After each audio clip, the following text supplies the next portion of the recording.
휜다리 교정을 위한 수술적 치료 안내.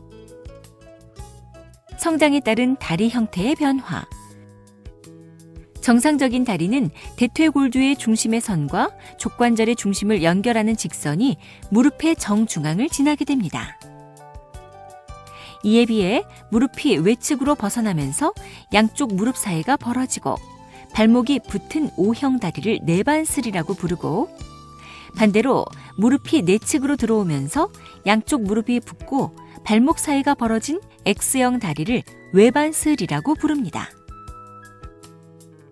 소아는 성장하면서 다리의 모양이 변하게 되는데, 태아기 때의 자세로 인해 출생 직후부터 걸음마 시기까지 O형 다리는 정상적인 모습이며, 2세에서 3세 정도가 되면 반대로 X형 다리로 변하였다가 4세에서 6세경이 되면서 그 정도가 줄어들면서 곧고 바른 다리 모양으로 서서히 변하게 됩니다.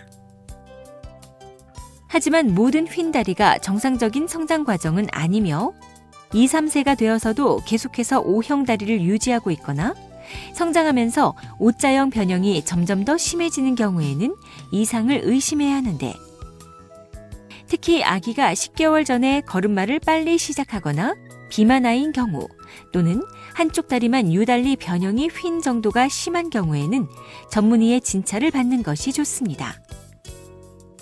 휜다리의 원인과 치료 방법.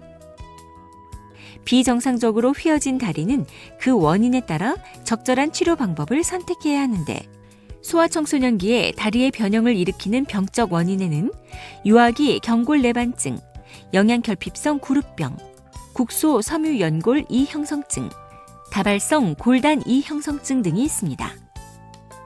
유아기 경골내반증은 경골 내측의 성장장애 및 골화지연으로 인해 정상적인 발달이 이루어지지 못하면서 내반 변형이 초래되는 병으로, 생후 2년에서 2년 6개월 사이에 진단된 경우에는 1년 이상의 시간 동안 교정 보조기를 착용하는 치료를 시도할 수 있지만, 발견이 늦어지거나 보조기 치료에도 좋아지지 않으면 3세경에 교정 수술이 필요합니다. 영양결핍성 구루병의 경우 칼슘과 비타민 D 섭취가 부족하여 발생하는 것으로, 내과적 원인에 따라 칼슘과 비타민 D를 보충하면 증세가 호전될 수 있습니다.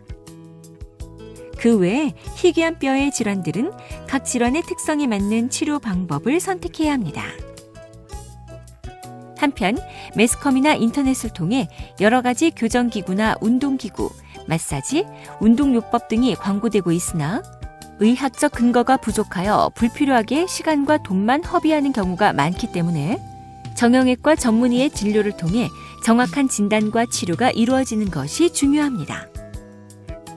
수술을 통한 교정 방법.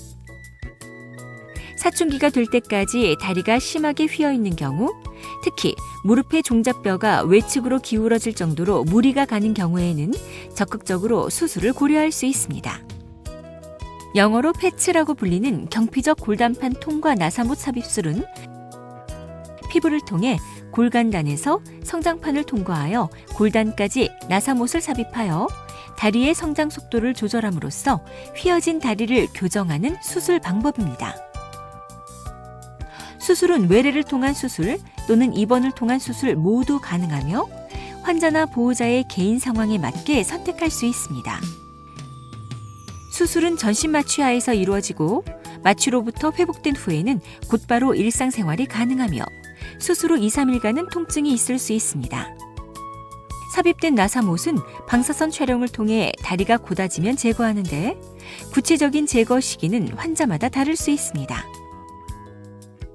이 수술은 나사못의 삽입과 제거 등 모든 과정이 작은 피부 절개를 통해 최소 침습적 시술로 이루어지는 관계로 미용상 우수하고 수술 후 회복이 빠릅니다.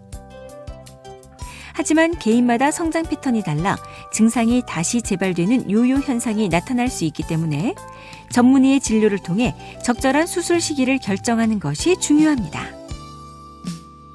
지금까지 휜다리 교정을 위한 수술적 치료 방법에 대해 설명드렸습니다. 감사합니다.